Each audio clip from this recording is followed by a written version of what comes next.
Aujourd'hui, les gars, on est avec Disto Studio. C'est des éditeurs de jeux de société. Ils sont là, ils sont venus chez nous. Ça fait longtemps qu'on les attend. Et ils vont nous présenter un peu leur métier, leur boîte et tout ce qu'ils font. Donc c'est parti, c'est maintenant. Let's go. Salut, moi c'est Maria. Je suis espagnole à la base. Ça fait un petit moment que je suis ici en Alsace. Et avec Luc, du coup, on a monté Disto Studio. Et voilà, comme tu l'as dit, moi c'est Luc, 33 ans et pareil, cofondateur de la maison d'édition Disto Studio. Parfait. En plus, ils l'ont fait d'un coup, en une prise, c'est bien. Alors, vous êtes éditeur de jeux de société. Moi, je me suis renseigné un peu. Vous avez 2 jeux phares, Daydream et Ephios. J'ai vu que vous avez ramené Daydream et du coup, ce serait avec un plaisir que vous nous le présenterez après. J'ai vu aussi que vous faisiez du conseil, de la création, de la direction artistique et aussi du suivi de fabrication. Tout ça, on en parlera un peu après. Il y a des fiches pour, je vous expliquerai comment ça va se passer. Mais avant tout, moi, j'aimerais bien savoir comment ça vous est venu l'idée d'avoir créé Disto Studio. Pourquoi? Et aussi, c'est quoi la différence entre créateur et éditeur de jeux de société? Ok. À la base, nous, on est architecte de formation, donc pas vraiment dans l'édition de jeux de société. De toute façon, l'édition de jeux de société, c'est pas forcément, y a pas encore vraiment d'études ou quoi que ce soit. Par contre, à la base, nous, on est quand même assez friands de jeux depuis un moment, depuis nos études, quoi. Et initialement, en parallèle de l'architecture, on jouait beaucoup et on faisait aussi un peu de graphisme et des choses comme ça. Et on s'est dit qu'on avait envie de créer un jeu. À la base, on n'avait aucune notion d'édition, de choses comme ça, mais on s'est dit on va se lancer. On avait lancé une campagne de financement participatif pour ça. Et on était vraiment en mode on va créer un projet un peu complet où on fait la création de jeux, l'édition, la distribution, les illustrations et découvrir un petit peu tout le délire. Et c'est un peu comme ça qu'on s'est lancé dans l'édition, c'est un peu à travers ce projet-là. Finalement, le financement participatif a pas mal marché. C'était un projet qui s'appelait Strascendance, du coup c'était notre premier jeu. Et en fait, de fil en aiguille, on s'est dit, en vrai, c'est grave intéressant. On a découvert un petit peu tout le milieu via ce projet-là. Et donc, on s'est dit, en vrai, quel était le truc sur lequel on était le plus à l'aise, c'était l'édition. Et c'est comme ça qu'on a créé, du coup, Disto Studio, qui devenait cette maison d'édition et qui nous permettait, derrière un petit peu de lancer d'autres projets, de signer des auteurs, etc. Enfin, c'est un peu comme ça que ça a démarré, quoi. Ouais, grave bien en vrai. Genre... Moi, je pensais que justement, il fallait des études spéciales, etc. Mais tout ça, on verra après. Et du coup, la différence entre créateur et éditeur, est-ce qu'il y a une barrière qui est très fine ou vous faites spécifiquement de l'édition du coup, avec Nous, c'est spécifiquement de l'édition. La création, c'est la personne qui a la première idée de voilà, c'est ça la mécanique de ce jeu et c'est d'un point de vue mécanique. Ouais. Et après justement avec quand nous on signe un jeu, on va avoir ça dépend aussi des maisons d'édition, mais nous on travaille pas mal avec les auteurs avec qui on signe pour le développement du jeu et du coup à partir de la mécanique qu'ils nous présentent, on dit ça serait bien d'aller plutôt dans ce sens-là ou avoir ça ou ça ou ça en fonction de nos envies aussi éditoriales et on travaille avec eux là-dessus. Et après en tant qu'éditeur, on a aussi le rôle de payer la production et de travailler aussi pour tout ce qui est la direction artistique du jeu, définir à quoi va ressembler le produit, comment on va le communiquer autour, toute la partie marketing aussi. Du coup, on touche vraiment un peu à tout. Ouais. Un gros panel de... C'est très vaste. Mais après, ça dépend beaucoup des structures aussi, et finalement de la taille de la maison d'édition. Nous, on est 2 dans cette maison d'édition, donc effectivement, on va toucher à tout. On va faire du graphisme, gestion de budget, gestion de projet. Là où tu peux avoir des boîtes plus grandes, où finalement, chacun a aussi un petit peu, où ils vont avoir des commerciaux, des graphistes, des choses comme ça. Ça peut se dispatcher un peu plus, quoi, en fonction de la taille de la structure. Ok, mais du coup, vous faites tout. Ça, c'est... c'est bien. Du coup, il y a quand même des choses qu'on commence à déléguer externaliser. Un peu. Ouais. Par exemple, le suivi de production. Pour notre dernier jeu, Daydream, on a travaillé du coup avec une personne externe qui se chargeait de ça uniquement. Et du coup, c'est bien. Ça veut dire que votre boîte, du coup, elle commence à fonctionner comme il faut, et du coup, vous pouvez vous permettre d'aller chercher de la main-d'œuvre ailleurs. Du coup, c'est pas mal. Je vous explique un peu comment ça se passe. Du coup, devant vous, vous avez 3 petites fiches. Je vous laisse choisir une au hasard, ce sera un thème, et on va discuter sur ce thème pendant quelques minutes. Donc, Le milieu. Vas-y. Ouais. donc du coup, on est sur salaire et recrutement. En tant qu'indépendant d'éditeur de jeux de société, comment on gagne de l'argent? C'est une question qu'on se pose encore un peu aujourd'hui, je crois. Alors, en vrai, c'est assez particulier, l'édition. Enfin, t'as ce truc le milieu de l'édition de jeux de société, c'est encore, même juste le secteur du jeu de société, c'est encore un secteur qui est vachement en évolution, qui est finalement assez récent.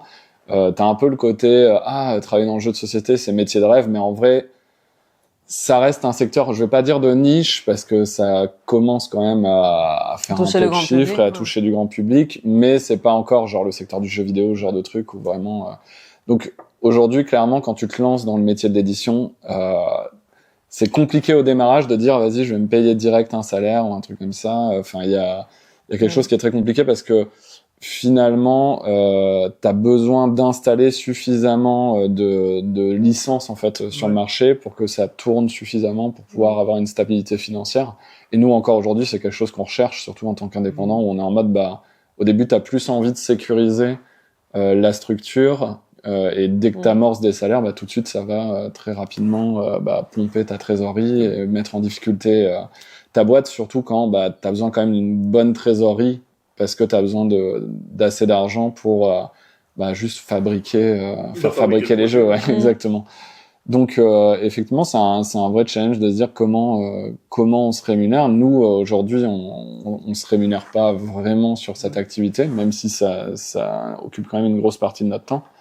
Mais ça nous permet quand même, en tout cas aujourd'hui, avec le succès de notre dernier jeu ou ce genre de truc, on a quand même des manières de se dire, effectivement, peut-être que d'ici quelques années, on peut se verser un petit peu. On est capable de se dire, ok, d'estimer un petit peu l'argent qu'on rentre pour sécuriser les projets ou ce genre de truc. Donc, ça se fait vraiment petit à petit. Mais je pense que comme c'est un milieu qui est encore grandissant, c'est très compliqué d'y arriver, de te dire, ok, là, je vais tout détruire sur mon passage et faire énormément de thunes et être capable de me payer ou même de recruter plein de gens immédiatement, c'est genre grave compliqué, je pense. Au démarrage sur une activité comme celle-là, qui en plus bouge énormément chaque année, genre le secteur, il est toujours un petit peu chamboulé quoi par et surtout parce que dès que tu déclenches aussi des salaires des employés, tu dois derrière, t'as les impôts, t'as aussi tout ce qui dit taxes, et je pense que ça, c'est aussi quelque chose à gérer. Mais j'avoue que les jeux de société, c'est devenu un peu une hype en ce moment, parce que moi, je sais que avant, des jeux de société, j'en faisais, mais voilà, pas plus. Et de plus en plus, du coup, on est venu au salon de jeux de société, là où nous, on vous a rencontrés. Et de plus en plus, nous, on fait des soirées entre potes, où on fait que des jeux de société et tout, et ça devient de plus en plus cool, et des fois même, je me retrouve à aller acheter un jeu de société, alors qu'avant, c'était pas du tout dans mes habitudes. Mais ouais, c'est bien, en vrai. Une autre question, c'est actuellement, est-ce que vous arrivez à générer un chiffre d'affaires assez conséquent sur une année? Et il se situe en combien? Vous n'êtes pas obligé de donner un chiffre précis, mais une marge, si vous voulez, il n'y a pas de souci. Je pense que en vrai, ça dépend beaucoup des années de ce qu'on sort, et du coup, si un jeu fonctionne ou pas.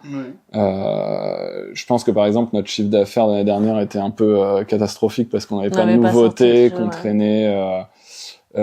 qu'on avait un jeu qui était assez vieux et fios, qui avait quand même déjà 3 ans, et qu'on n'avait pas forcément de nouveautés. Après, je pense qu'on en parlera après, mais on a aussi une activité à côté qui nous permet quand même de stabiliser un petit peu notre chiffre d'affaires. Je pense que en gros, ça peut aller d'une année à un chiffre d'affaires à 40 000 euros, tu vois, dans les plus bas, et se dire qu'une année où ça peut bien marcher avec un jeu qui fonctionne bien, on pourrait monter à quelque chose comme 200 000 euros de chiffre d'affaires, tu vois. Donc c'est très variable. C'est très variable, 200 000 euros à la plus haute, c'est pas mal, mais après, derrière, il faut pas oublier qu'il y a aussi des charges, il y a pas mal de choses qui doivent être gérées, quoi. Tout à l'heure, vous disais que vous avez fait un financement participatif. Si je dis pas de bêtises, c'est un peu du crowdfunding, non? Ouais. Et du coup, ça se passe comment exactement? T'as plusieurs plateformes. On a fait sur la plateforme Ulule, mais t'as plein d'autres plateformes pour faire ça. Le jeu de société, il y en a quelques-unes qui sont connues. Qui sont dédiées aussi aux jeux de société.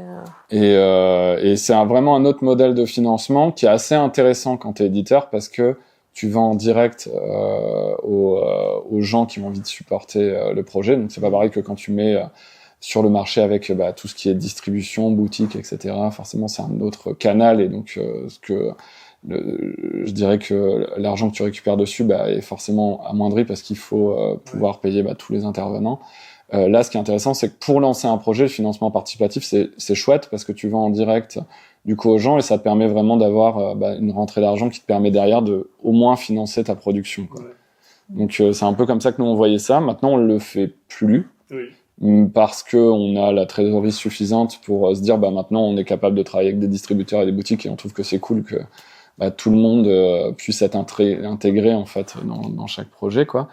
Mais au début, en tout cas, ça nous a vachement aidé sur nos 2 premiers jeux. Hein, on les a financés comme ça, quoi. En vrai, bien. Moi, je pensais pas. Moi, j'ai un point de vue extérieur là-dessus. Moi, je pensais pas du tout que le crowdfunding, justement, ça pouvait aussi bien marcher.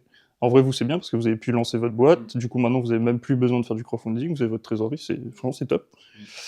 Et ça coûte combien à créer un jeu de société? Parce que nous, en tant que client, on le voit peut-être pas. Mais quand nous, on va acheter, je dis un jeu de société à 20 balles, mais je pense que derrière, en fait, les coûts, ils sont énormes, non? Et même les marges après que chacun se fait là-dedans, c'est pas beaucoup? Minime. Ouais, non. Ouais, c'est un vrai. Alors, ça dépend beaucoup du jeu déjà. Ouais. Les très gros jeux avec plein de figurines et tout ça peut coûter hyper cher. Déjà, développer aussi beaucoup de temps. Ça dépend aussi du temps que tu vas investir dans un jeu. Il y a des jeux plus petits que l'équilibrage et le travail à faire est pas si conséquent. Sans compter que il y a déjà eu un travail préalable de la part des auteurs. Que peut-être ça fait 5 ans, 3 ans qu'ils ont travaillé. Que eux, ils ont déjà travaillé en amont. Déjà en amont, ouais. Donc ouais, en vrai, c'est grave dur de donner un chiffre, parce qu'il y a vraiment beaucoup de gens qui interviennent, et en fonction du projet, aussi en fonction de là où tu fais fabriquer ton jeu. Ouais. Finalement, c'est vrai que en gros, les coûts, quand tu te dis ok, je veux lancer un jeu de société, les coûts auxquels tu vas penser, c'est tout de suite te dire il y a d'une part l'illustrateur qui a payé, ça peut varier en fonction du nombre d'illustrations que t'as des projets qui vont te coûter 1 000 € en illustration, t'en as qui te coûteront 15 000, 20 000 € parce qu'il y a énormément d'illus, et aussi en fonction des tarifs de l'illustrateur. Ouais. Derrière, t'as les auteurs. Souvent, tu vas aussi proposer une avance sur droit aux auteurs. Okay. Donc, en gros, ils sont payés. Cette avance, c'est comme son nom l'indique, une avance avant que eux reçoivent leurs droits sur les ventes. Donc, souvent, ça c'est pareil, ça varie énormément. Il y a certaines toutes petites structures qui donnent pas d'avance. Il y en a qui peuvent donner 3 000, 1 000, 3 000 € d'avance, ça dépend aussi. C'est un truc qui se négocie avec les auteurs. Et après ça, effectivement, il y a, sans compter même le temps investi, il y a la fabrication. Et donc là, c'est pareil. C'est un peu le coût le plus...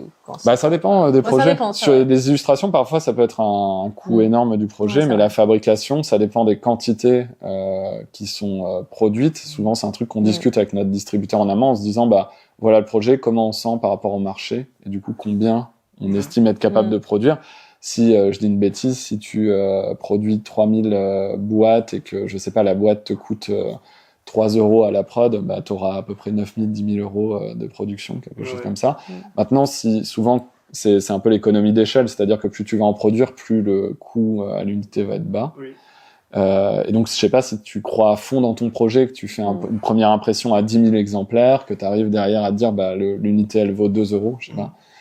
Du coup, là, tu auras 20 000 € de frais amorcés pour la fabrication, mais au moins, derrière, tu as 10 000 unités de produites, quoi. Donc, c'est très, très variable en fonction des projets. Sachant que c'est clair qu'un jeu comme Daydream, ça coûte pas pareil que ce que je disais, un énorme jeu de figurines.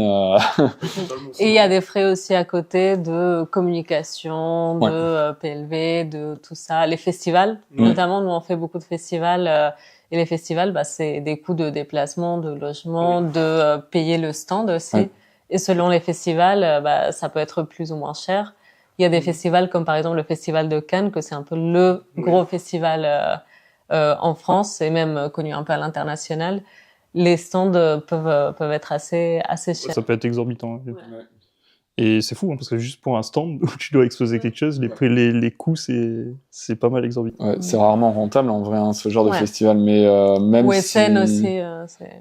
En fait, c'est plus, ouais, faut le voir comme une stratégie de communication, de dire finalement, t'es jamais capable d'estimer les retombées que ça peut avoir, ce genre de choses, les salons, la presse, certaines promos et tout, mais au moins, ça te permet de montrer aussi que le jeu est là. Et nous, on l'a vécu pour notre dernier jeu Daydream, c'est que le festival de Cannes, c'était un énorme coup pour nous, mais par contre, le jeu a vachement pris là-bas et il y a eu un début de buzz qui s'est passé là-bas. Donc parfois, c'est grave intéressant, quoi. Oh, vous avez fait le festival de Cannes et tout, c'est bien, c'est bien. Vous étiez sur le tapis rouge et tout au passage et tout. Il y a un tapis rouge. C'était rouge cette année, Ah je oui, pense. c'est C'était pas violet, normalement. l'année dernière, Ouais. mais Ah ouais, bien. Et ça coûte combien un stand Ça dépend de la dépend des taille mètres carrés, ouais. de ton Ça dépend stand. du mètre carré. Ouais. Ah ouais, c'est fou. Et dernière question pour cette partie. Si demain matin vous devriez embaucher quelqu'un, si ça arrive, je vous le souhaite, ça serait quoi votre processus de recrutement? Vous attendrez quoi de la personne que vous voulez embaucher? Tu veux dire en termes de genre de poste ou De process, c'est ok, il va fournir le CV, il va fournir ça, comment ça va se passer? Oui, comment ça va se passer? je pense qu'il faudrait d'abord définir quel serait le profil. Ouais. profil. Je pense qu'en vrai, nous, si on devait recruter quelqu'un, ce serait genre plus... Enfin, je sais pas, en fait, on s'est jamais concerté, mais peut-être Tu ce dirais serait... plus la communication? Ouais, moi, je dirais la Ouais, communication, je genre pensais tout ce aussi qui à est ça. community management, réseau et tout ça. C'est une partie qui prend vraiment beaucoup de temps, ça. Ouais. Et surtout que nous, c'est aussi ça qu'on aimerait développer, je pense, avec Disto. Et qu'on n'a pas le temps aujourd'hui de gérer. Et je pense que, ouais, je sais pas, en vrai, on a tellement pas les moyens aujourd'hui de recruter quelqu'un. Que c'est pas encore, que l'idée est pas encore mergée. Mais, je sais pas quel serait le process. Moi, je pense que c'est un truc classique, CV, entretien, plus tests, quelques tests, je pense, et c'est la base, non? Ouais, je pense que déjà on demanderait, surtout dans le cas de la communication et tout, je pense qu'on demanderait de voir un petit peu ce qui a pu déjà être fait, certaines actions de com, Pour des pouvoir choses se comme projeter vraiment. Je sais pas si on ferait faire un test. C'est vrai que c'est pas trop on n'a pas trop cette philosophie-là, mais par contre, je pense qu'on serait quand même en mode, oui, bien sûr un CV, clairement un entretien pour voir si on a le feeling. Je pense que nous, on travaille beaucoup au feeling avec les gens aussi. On a beaucoup ce truc faut qu'on ait confiance en la personne et qu'on sente que la personne, elle est un peu genre... motivée, quoi. Que déjà qu'elle est motivée, investie. Qu'elle partage un peu une vision commune. Et qu'est-ce qu'elle va proposer aussi en plus. En fait, nous, on serait pas vraiment dirigiste de, voilà, il faut que tu fasses ça, ça, mais justement, pour intégrer quelqu'un, ce qu'on chercherait, c'est quelqu'un qui puisse proposer aussi. Ouais, c'est normal, c'est bien. C'est bien en soi. Bah écoutez, du coup, on a fini pour la partie salaire et recrutement. Il en reste 2. Je vous laisse choisir. Allez. Gauche. Tac. C'est toi qui... Ah oui, je vais regarder. Maintenant, c'est lui qui va faire l'interview, et moi, il n'y a pas de souci. Donc, le quotidien du métier. Une journée chez Disto Studio, ça se passe comment? Tous les jours sont différents. Comme on a 1 milliard de postes, en vrai, tous les jours sont différents. Comment ça se passe? Vas-y. Écoute, on se réveille. Déjà, nous, on travaille chez nous. Parce qu'on n'a pas de... Vous n'avez pas de bureau ou de... Okay. Du coup, voilà, on se réveille. Toi, avant moi, en tout cas. Moi, je me réveille un peu plus tard. Et les lundis, par exemple, au début de la semaine, on se fait toujours notre journée de semaine. Ouais. Où on décide un peu qu'est-ce qu'on va faire, comment se répartit le travail, quels sont les points un peu importants à ne pas... à traiter pendant la semaine. Genre les méga urgences qu'on devait gérer il y a déjà 2 mois. On se dit ça, c'est super important.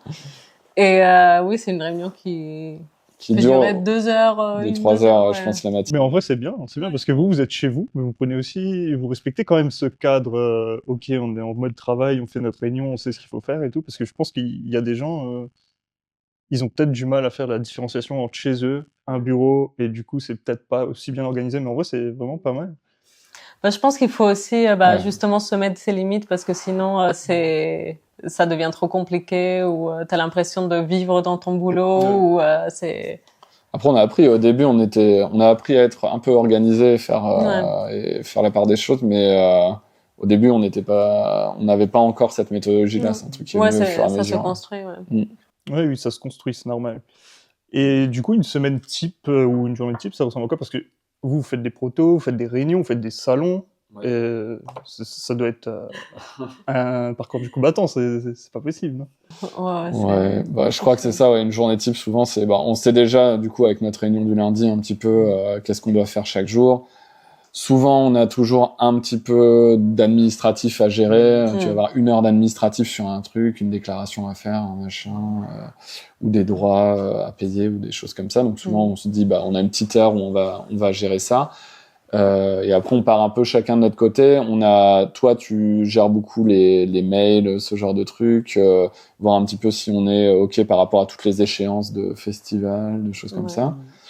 Moi, je sais que je produis beaucoup en graphisme ou des trucs, donc souvent une journée, je vais prendre peut-être 2-3 heures pour produire soit un post pour les réseaux sociaux, soit un élément graphique pour un jeu qui est en attente, pour un prototype ou des choses comme ça. Voilà, et après, c'est beaucoup de réunions avec les auteurs, les illustrateurs. Sur les jeux qui sont en cours. Et après, effectivement, on fait pas mal aussi de prototypage pour tester. Après une réunion avec des auteurs, par exemple, on a changé ce point de règle, on a besoin de telle carte. Du coup, on la dessine vite fait, on imprime, machin, on découpe et on prototype constamment. Oui. Mais finalement, c'est vrai que c'est beaucoup d'échanges avec des gens, beaucoup de réunions, beaucoup de mails et de choses comme ça. Après, c'est tout à fait normal, mais franchement, gestion planning, ça doit être quelque chose. Et il y a des réunions aussi, par exemple, pour Daydream, du coup, les 2 auteurs, il y a un qui habite au Canada et l'autre, il habite à Taïwan. Du coup, décalage horaire. Et du coup, on avait vraiment 1 heure que c'était 15 heures pour nous et du coup, c'était 9 heures, je pense, du matin pour l'un et 20 heures pour l'autre. Et c'était un peu le seul créneau qu'on arrivait à se caler. Clairement, genre, un créneau, il faut pas se louper. Quand je me suis documenté un peu sur vous, j'ai vu que vous faisiez aussi des jeux de société, mais en version mobile. Ouais. Et version mobile, smartphone, ça se passe comment pour éditer pour une application mobile? Ça, déjà, c'est notre activité à côté, parce que du coup, on sépare bien, du coup, édition de jeux destinés au grand public et avec le cheminement habituel de distribution dans des boutiques de jeux, etc. Ça, c'est du coup la partie Disto Studio édition. Et on a Disto Studio jeux sur mesure.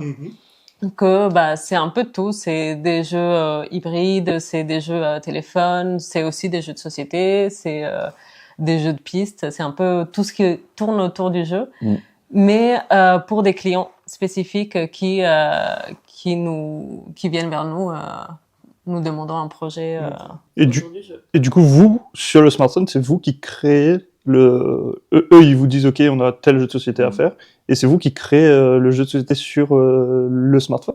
Alors, nous, on travaille avec un copain qui est développeur. Donc, en gros, nous, l'idée, c'est qu'on travaille sur la partie game design du jeu. Et conception. Et souvent, on produit aussi tout ce qui est illustration, graphisme, tout ça pour le jeu. Et par contre, on travaille en binôme avec notre pote développeur qui, lui, se charge de l'aspect développement de l'appli. Et tout intégré, quoi. Il fait de l'intégration visuelle aussi, de tout ce que vous avez créé, et lui, il le met en place. Moi, c'est un gars qui habite pas très loin de chez nous, donc en gros... c'est travailler avec un pote. En gros, il fait pas officiellement partie de la boîte ni rien, mais dès qu'on a un projet comme ça, on sait qu'on travaille avec lui. En plus, c'est motivant, c'est cool de travailler sur des projets comme ça, parce que moi, je suis moi-même développeur. En vrai, c'est fun, c'est cool. Généralement, du coup, ces clients, c'est un peu tout type de clients. On a déjà eu des clients comme la ville de Strasbourg ou de Mulhouse, ou ça peut être ou de Toul, des entités publiques, mais aussi des privés ou même des agences de communication qui bossent eux avec d'autres clients et du coup qui font appel à nous pour faire des jeux, pour des campagnes de publicité, pour. Okay. Et du coup, ça c'est votre deuxième activité, c'est ça? Ouais. Ok. Finalement, pendant longtemps, c'était pas celle qui nous prenait le plus de temps, mais c'était celle qui nous rapportait le plus d'argent parce que il y a pas la notion de risque que tu peux avoir dans l'édition. L'édition, il y a vraiment cette notion de je vais parier beaucoup d'argent en espérant que le jeu fonctionne, et si ça fonctionne pas, j'ai juste perdu de l'argent. Alors que là, une prestation beaucoup plus classique on fournit une prestation pour un client, on n'a pas d'argent à amorcer pour ça. Et donc c'est vraiment ça, les financements participatifs, c'est vraiment ce qui nous a permis de lancer la boîte de manière un peu sereine, quoi. Ouais, en vrai bien, parce qu'il faut toujours un parachute, je pense. Parce que si dans tous les cas ça fonctionne pas d'un côté, il faut quand même avoir quelque chose de l'autre. Ok, nickel. Si moi demain matin j'ai une idée de jeu vidéo, de jeu de société, si j'ai une idée de jeu de société et que je viens chez vous, ça se passe comment? Moi je stocke chez vous, je dis ok, j'ai cette idée. Alors du coup ça va être quoi le process jusqu'à ce que mon jeu il soit sur le marché? Vraiment on peut faire simple, il y a pas de souci. Bah, déjà le mieux, parce que nous on reçoit énormément de mails de propositions de prototypes, et je pense qu'on on doit pas être les seuls. Ah oui, mais je pense même que nous c'est chill encore comparé à des grosses boîtes. Je pensais pas autant. Ouais, si, beaucoup. Ouais. Et du coup, des fois, c'est difficile pour nous aussi de prendre du temps juste à regarder chacun des jeux qui sont envoyés. Généralement, nous, ce qu'on aime bien, c'est profiter des salons pour rencontrer du coup des auteurs, des autrices et voir aussi les jeux directement. Généralement, c'est des gens aussi qui proposent, pas qui proposent, mais qui vont dans des protozones justement, que c'est des zones à l'intérieur du festival uniquement pour les prototypes. Et ça permet de faire connaissance là-bas, et pour moi c'est le meilleur moyen en vrai de. Ouais. Surtout qu'on peut tester en live le jeu, et c'est un moment dédié à ça, quoi. Et du coup, vous avez déjà une idée de ce que ça peut donner, quoi. Sachant que nous, de base, on a aussi, on est une maison d'édition, donc on a une ligne éditoriale, donc tous les jeux ne correspondent pas à notre ligne. Par exemple, on parlait de gros jeux de figurines, experts, machin, c'est pas notre ligne du tout. Et on sait tout de suite que, voilà. Dès qu'on voit quelque chose. Quelqu'un qui nous envoie un jeu expert, on va juste lui dire, désolé, en fait, on ne fait pas ça. Ou des jeux pour enfants, par exemple. Voilà. C'est pas du tout notre ligne, c'est deux choses très différentes. Donc souvent, déjà, on va cibler les jeux qui rentrent dans notre ligne, et cette ligne, elle est très large parce que c'est autant des jeux dans lesquels on est capable d'exprimer une certaine vision qui sont les jeux disto, mais aussi en termes de coûts de production et de choses comme ça. Et donc ouais, c'est souvent ça, quoi. En gros, on cible ça, on teste en festival, et à partir de là, ça dépend du coup si on accroche au jeu ou pas. Si on accroche, généralement, on va dire à la personne, écoute, ton jeu nous intéresse beaucoup. Il faut que maintenant on le teste nous en interne, parce qu'il y a toujours, c'est pas la même chose de tester avec les créateurs. Et c'est toujours bien de le tester en dehors, du coup, avec notre cercle proche de testeurs. Ça nous permet de le roder un petit peu, de dire, ok, est-ce que effectivement il y a quelque chose qui peut être intéressant là-dessus ou pas. Et à partir de là, du coup, on prend une décision. On essaie que cette décision soit aussi la plus courte possible, pour que du coup, l'auteur soit pas en attente pendant des mois à savoir si finalement ça part ou pas. Il y a aussi beaucoup dans le milieu ce qu'on appelle les contrats d'option, que c'est des contrats, du coup on n'est pas sûr si on va signer, mais du coup c'est un contrat d'option. D'accord. Et du coup ça permet de rémunérer une partie quand même à l'auteur, et ne pas le laisser en point d'interrogation pendant super longtemps. Ouais, puis l'intérêt du contrat d'option, c'est aussi de se dire, on n'est pas tout à fait sûr du projet, ça nécessite encore un peu de travail, mais on n'est pas sûr que même avec ce travail, ça puisse aller dans la direction qu'on veut. Donc, ce qui est intéressant, on a envie de tenter, du coup. Voilà. Et donc, en gros, on se dit, on a, je sais pas, 6 mois pour développer le truc, ou peut-être moins. Et si à la fin de ces 6 mois, ni l'auteur ou nous ne sommes pas raccord par rapport à ce qui est l'état du projet, dans ce cas-là, ça s'arrête là, et l'auteur a quand même été rémunéré pour ça, quoi. Okay. Ça, c'est une possibilité. Ouais. Mais nous, on n'a jamais fait ça jusqu'à nous, généralement, on se décide et on signe directement le contrat. Ouais, vous, c'est oui ou non. Et... Ouais. Aussi parce que je pense que comme on est une petite boîte, on sait que de toute façon, on accepte de faire beaucoup de développement avec les auteurs qu'on va prendre ce temps-là, en fait, de développement. Là où je pense que peut-être des plus grosses boîtes, ils savent pas s'ils peuvent, ils ont peut-être beaucoup de projets sur le feu, et ils peuvent pas toujours se dire, go, on va prendre 2 ans de développement sur un jeu, quoi. Nous, par exemple, c'est pas le prochain, mais le suivant.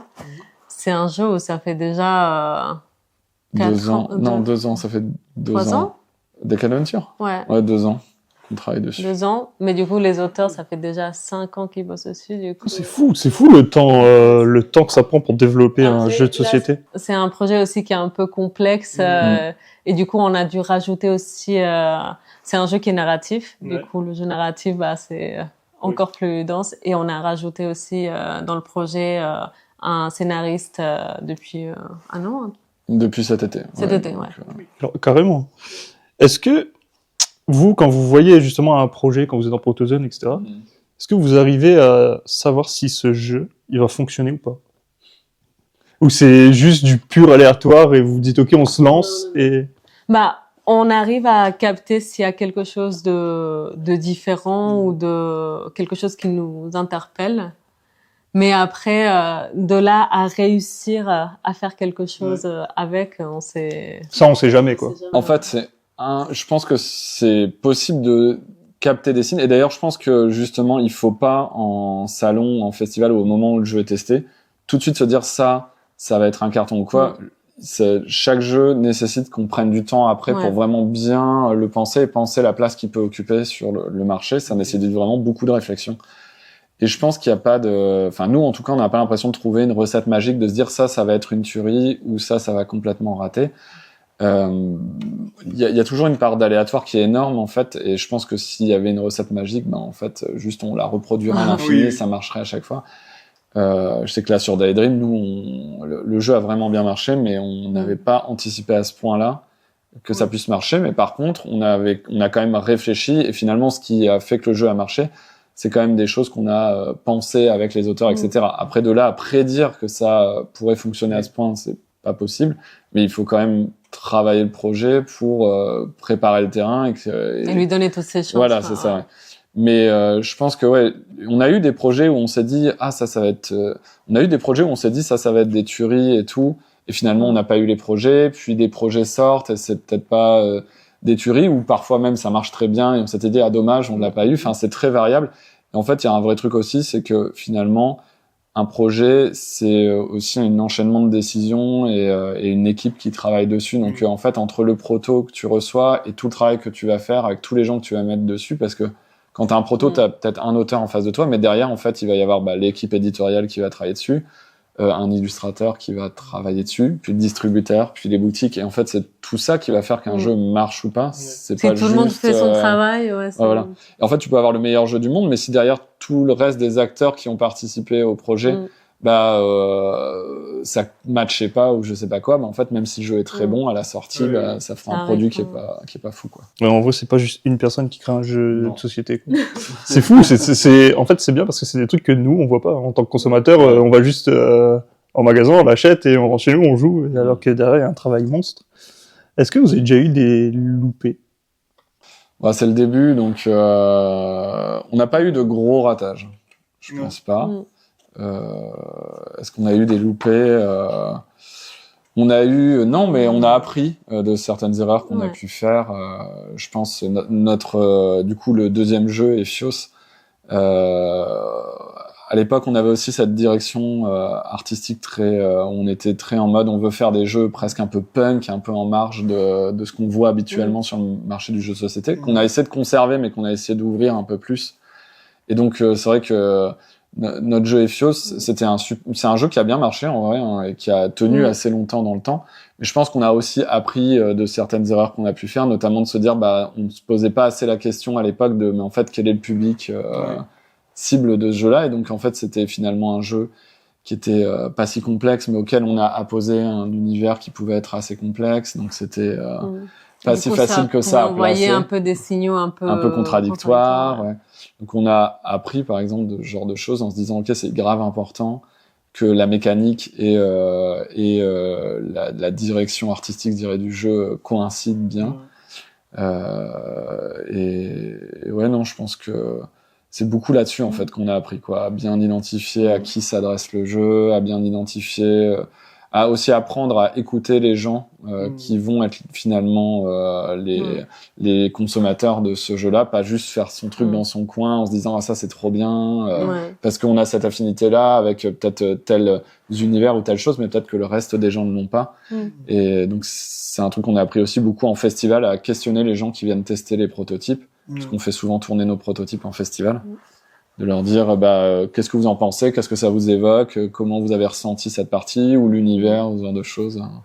Être toujours très attentif à ça. Et même écoutez pas juste ce qu'ils nous disent à nous, mais savoir exactement un peu réussir à voir les ressentis des gens, parce que des fois les gens ils vont dire ah c'est très bien, bravo.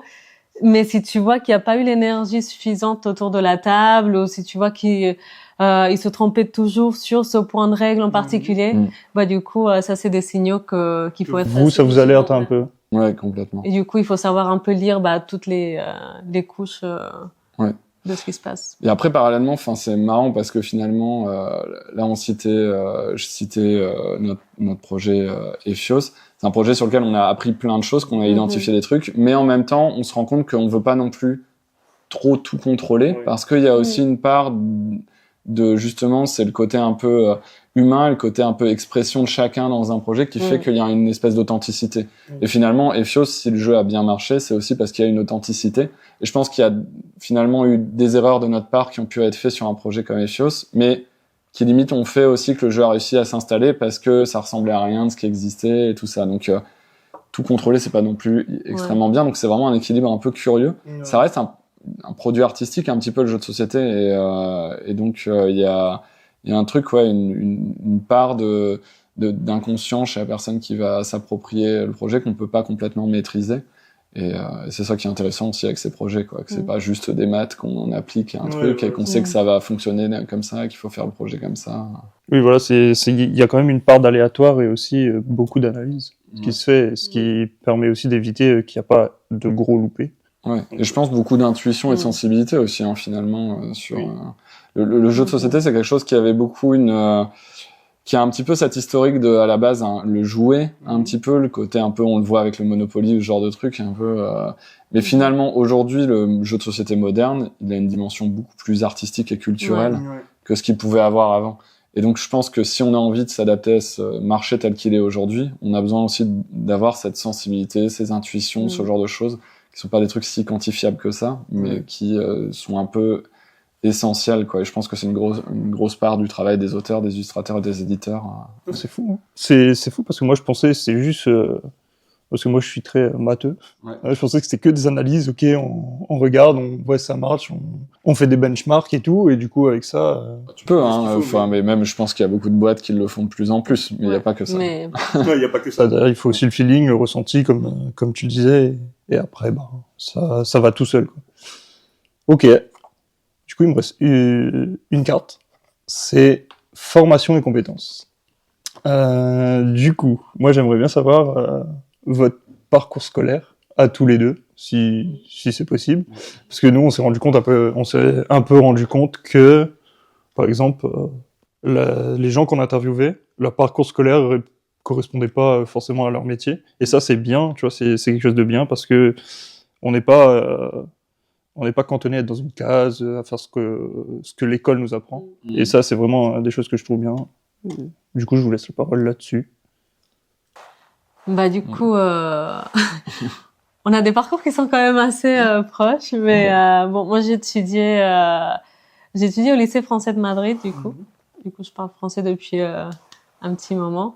Et après le lycée, du coup, j'ai passé mon bac et tout. Et après mon bac, j'ai décidé de venir en France, du coup, pour faire mes études en architecture, ici à Strasbourg. Toi, t'étais toujours pas là, non? Non, toi, t'es arrivé après. Du coup, voilà, j'ai fait presque tous mes études ici. J'ai quand même voyagé entre-temps. J'ai fait une année en Argentine, je suis partie au Mexique, je suis repartie à Madrid et je suis retournée. Et je pense que c'était la dernière année d'architecture qu'on s'est rencontrés, du coup, à l'école d'archi. Et après ça, du coup, on a commencé à travailler. Là, je commence à t'inclure. On a commencé à travailler ensemble dans la même boîte en architecture à Strasbourg. On a travaillé une année. Ouais. Et c'était pendant cette année où on jouait aussi pas mal à côté qu'on a décidé du coup de quitter ensemble notre boulot pour se dédier du coup aux jeux de société. Ok, du coup vous avez fait une double démission.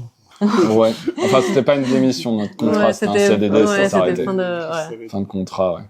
Mais c'est vrai que finalement, en fait, je pense que je sais pas si je le recommanderais à tout le monde de faire ça, mais en fait, on n'a jamais vraiment travaillé dans le jeu de société avant, quoi. Ouais, justement, parce que j'ai un truc là-dessus, c'était, est-ce que vous avez eu des formations qui étaient liées spécifiquement au jeu de société en soi, ou même à l'entrepreneuriat avant? Bah, Non. du coup, justement, c'est ça, il y a pas mal de gens dans le milieu qui créent leur boîte, mais qu'ils travaillaient déjà dans une maison d'édition ou que tout leur cercle social, c'est le milieu du jeu. Nous, on est arrivés, on connaissait personne, on connaissait même pas comment ça marchait.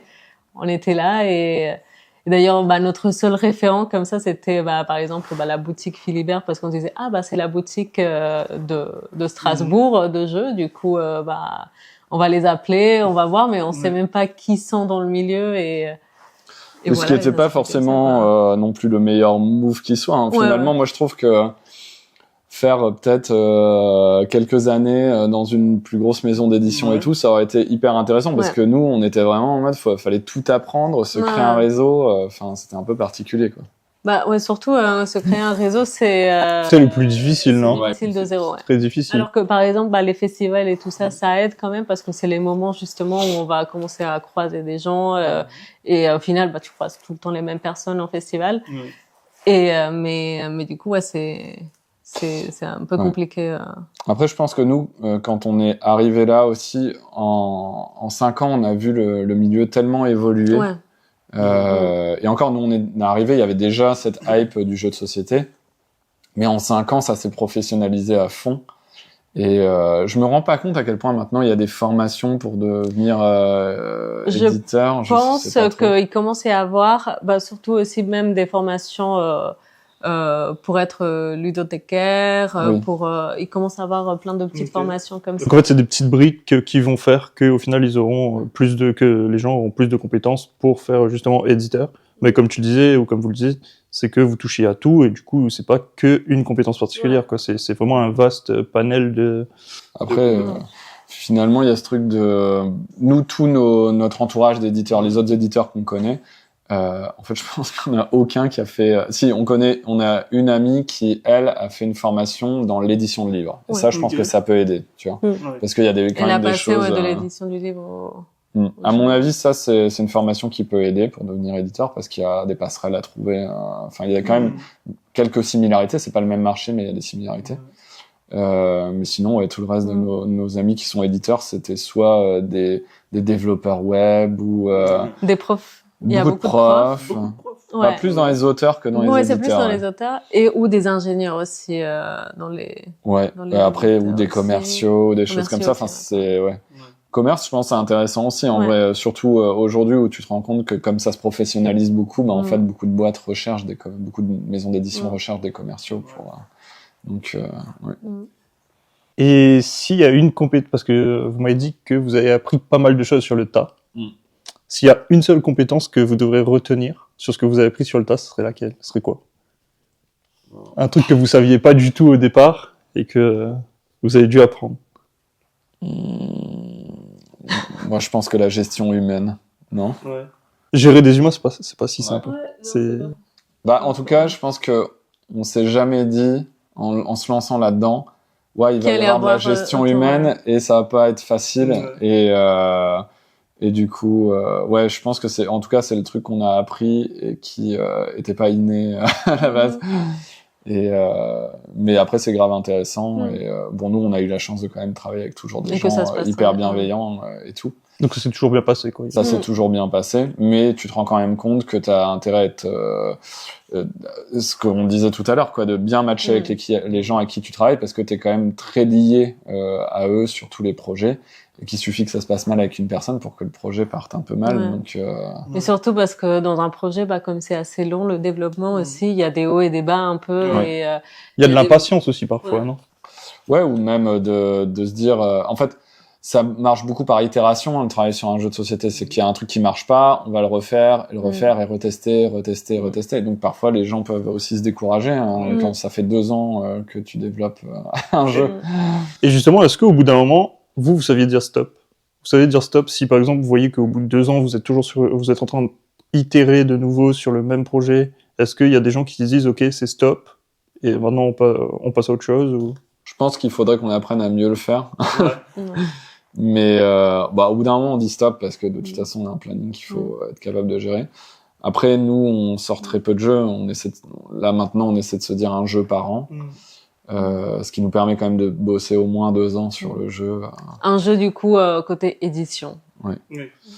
Et donc, aujourd'hui, on n'a pas eu besoin encore de dire stop. On a toujours essayé de pousser le jeu là où on pouvait dans le planning à respecter, mais ça pourrait qu'à un moment, on soit confronté à cette situation. Mais je pense que... Jusqu'à présent, ce qu'on a fait, c'est pas dire stop, mais peut-être c'est plus ralentir certains projets par rapport à d'autres pour pouvoir tout réajuster et que ce soit dans les clous, quoi. C'est très dur, en fait, parce que quand tu sors peu de jeux, c'est dur de te dire ce jeu-là, il faut qu'on l'arrête, mais il est pas dans un état qui nous convienne. Et je pense que pour une petite boîte, ce serait dur de se dire, là, on va mettre sur le marché un projet sur lequel on croit pas du tout. Ouais.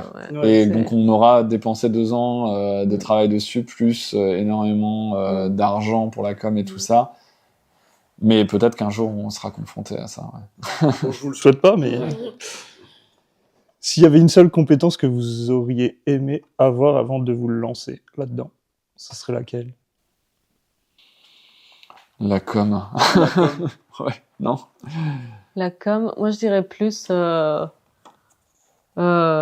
prévision de gestion de stock, prévision de stock, tout ça. Bon, c'est genre compliqué, gérer les budgets, les stocks et tout ça. De mieux... Parce que nous actuellement, on est assez frileux du coup pour les quantités à produire et tout ça. Du coup, Daydream, il a été en rupture de stock hyper vite parce qu'on s'attendait pas. Mais du coup, justement, toute cette prévision de stock de combien il faudrait faire, à quel moment lancer une nouvelle production, etc. C'est quelque chose que là, on est en train d'apprendre dans le tas. Mais c'est vrai que d'avoir un peu ces connaissances en amont, de savoir, ok, là, je sens ces signaux-là, ça veut dire qu'il faudrait lancer une nouvelle production. J'aimerais bien. Du coup, ça rejoint aussi beaucoup de l'analyse de marché. Analyse de marché, Mais ok. Moi, ce serait plus la com. La com et analyse de marché. Chacun son truc. Chacun son truc. On va passer à la dernière partie. On va plus parler des avantages et inconvénients de votre boîte, du coup. Est-ce que c'est difficile tous les jours? Non, pas tous les jours, mais est-ce que c'est difficile en soi d'être éditeur de jeux de société, de monter sa boîte et justement de vivre ça au quotidien?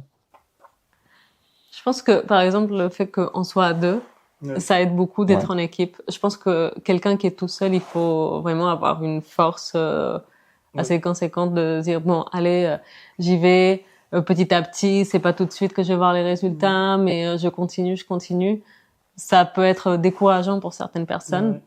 Du coup, il faut avoir quand même un mental assez fort. Nous, ça nous aide beaucoup d'être à 2 parce que du coup, déjà, c'est le double de force de travail. Et si un des deux a un petit mot à un moment donné, du coup, l'autre rassure. Et je pense que c'est important, ça, non? Ouais.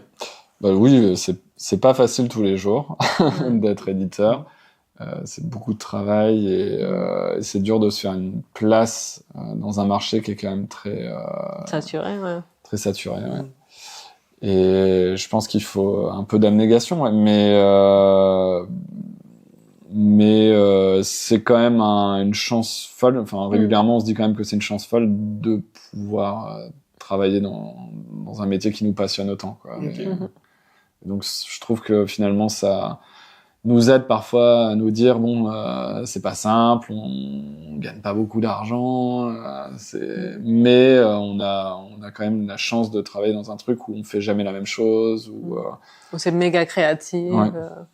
Ça c'est bien. La création et tout, parce que des fois moi, comme je dis, j'étais très matheux, je suis très développeur, axé dev. Et des fois, quand je passe un peu sur des projets un peu plus artistiques et tout, c'est là où je me rends compte que c'est vraiment pas mal, parce que tu découvres d'autres choses, c'est très visuel, c'est très interactif, et du coup, c'est mieux. Est-ce que votre rapport aux jeux de société a changé depuis que vous faites ça au quotidien? Oui. Qu'est-ce qui a changé? Je pense que maintenant, quand on joue à un jeu, on peut pas éviter de faire de la déformation professionnelle, de regarder les cartes, regarder le grammage, Qui l'a fabriqué. Voilà, voir, faire En de bien ou l'analyse. en mal. Genre, si on voit une mauvaise finition, on se dit, il faut absolument qu'on Ok. sache le fabricant pour pas travailler avec. Et au contraire, si on a un truc stylé, on se dit, ah. Intéressant. Mais ouais, après. Mais je pense qu'on arrive à le faire aussi avant le jeu, mais on arrive aussi à se laisser emporter par le jeu pendant qu'on joue Oui, aussi. Pendant le jeu, du coup. Ouais. Après, on joue moins quand même. On joue moins, ouais. Et on joue beaucoup à des protos ou des jeux qui sont pas finis aussi. Du coup, c'est normal. Et est-ce que du coup ça vous laisse un peu de temps pour vous? Est-ce que vous avez du temps pour vous à côté, entre vie pro, vie perso, vu que déjà vous travaillez chez vous et que bah, du coup votre boîte c'est votre vie, c'est votre quotidien? Est-ce que vous avez bien dissocié ça ou pas? Ouais. Bah, du coup, on s'oblige à ne pas bosser les week-ends. Oui. Ça, et c'est pas tout Au le monde début, qui on le faisait pas. Au début, on le faisait pas, mais on a vite compris ouais, qu'on allait que devenir c'était fou si on le nécessaire. faisait pas. Ouais. Même si, quand même, il y a pas mal de festivals qui sont pendant Le le week-end. week-end. Mais voilà, déjà, ça, c'est important. Et après, c'est ça, on a aussi, même d'être collés tout le temps, bah, c'est bien aussi qu'on ait chacun aussi nos petits hobbies à côté. Bah, toi avec tes vidéos, moi, je fais de la danse à côté aussi. Et du coup, on arrive aussi à faire pas mal de choses. Ouais, c'est ce qu'il faut, quoi. Il faut décompresser un peu parce que si tout le temps être dans le même milieu et pas savoir faire de la dissociation, ça peut être compliqué. Et justement, ouais, chacun, on a notre façon de décompresser qui est très différente. Mais... Et on a des horaires aussi, finalement. Ouais. On essaie quand même de se dire, on commence à telle heure, on finit à telle heure. Enfin, on essaie de respecter ça quand même. Ouais. Ouais, c'est toujours un planning bien fait pour qu'il y a rien qui déborde et que chacun ait son temps pour soi. Ok. Bah, pour l'instant, on a fini. Du coup, moi, je suis chaud à ce que vous me présentiez Daydream. Comment ça se passe? C'est quoi le but? Déjà stylé. La boîte est stylée. La boîte est grave stylée. Tu veux le montrer, je pense, à la caméra. Ouais. Grave stylé. Hein. Ouais, bah, on a eu de la chance déjà de travailler avec des auteurs formidables et avec une illustratrice qui a fait un travail effectivement incroyable. Bah, est-ce que tu veux... Vas-y, Marie, je te laisse présenter le jeu. Présenter. Bah, du coup, Daydream, c'est un jeu tout doux, tout chill, relax, cosy, dans lequel, du coup, on va jouer, avec des petits plateaux comme ça. Il y en a 5 dans le jeu. Et en fait, l'intérêt de ces petits plateaux, c'est qu'on peut les ouvrir et les plier, déplier un peu dans tous les sens. Ah oui. Parce que du coup, en fonction de la partie qu'on va faire, en fonction de si on joue comme ça, ben on va jouer avec des combinaisons plus ou moins compliquées et qui vont rajouter plus ou moins de règles. Du coup, voilà, ça c'est la combinaison de base. Je sais pas si tu veux... Et du coup, le but, c'est quoi? C'est d'écrire des mots? C'est ça? Alors, en gros, on est plus sur à la base, l'idée, c'est le jeu d'origine tel qu'on nous l'avait présenté. Alors, il n'y avait pas de thème ou quoi que ce soit, c'était un jeu abstrait. Et c'était une espèce de croisement. Alors, ce que dans le jeu de société, on appelle ça un roll and write, ce qui veut dire littéralement on jette des dés et on écrit. Mais en fait, celui-là est très inspiré du sudoku. Donc, c'est une espèce de croisement du mot croisé du sudoku. Alors, il n'y a pas de mots à écrire, ça va être des chiffres. On va jeter 2 dés. Et donc c'est en Velleda, donc en gros on a des espèces de petits feutres, voilà, hop. Et on va en gros jeter les dés. Si j'ai un 2 et un 3, voilà, je vais écrire les chiffres sur ma grille. Et je disais le côté Sudoku, bah c'est assez simple, ça joue en simultané, donc tout le monde joue en même temps avec les mêmes chiffres. Et en gros l'idée c'est qu'on doit essayer de remplir les lignes et les colonnes de nuages en n'ayant que des chiffres différents dans une même ligne ou dans une même colonne. Et la base du jeu, c'est ça. On jette des dés, on a des numéros, et on fait attention à ne pas avoir le même chiffre et la même, dans la même ligne, dans la même colonne. Et nous, au fur et à mesure, on a proposé cet univers un peu chill, un peu lofi, qui fonctionne bien finalement avec cette activité de Sudoku, de mots croisés, qui est un moment de détente.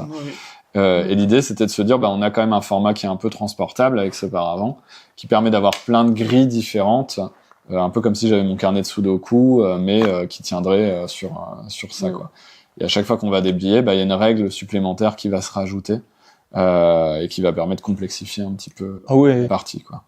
En vrai, je pensais, au début, je voyais juste ça. Du coup, je me suis dit, ça va, ça le fait. Mais en fait, quand t'as tout déplié, je me suis dit, c'est... Oui, t'as plein de petits modules en plus.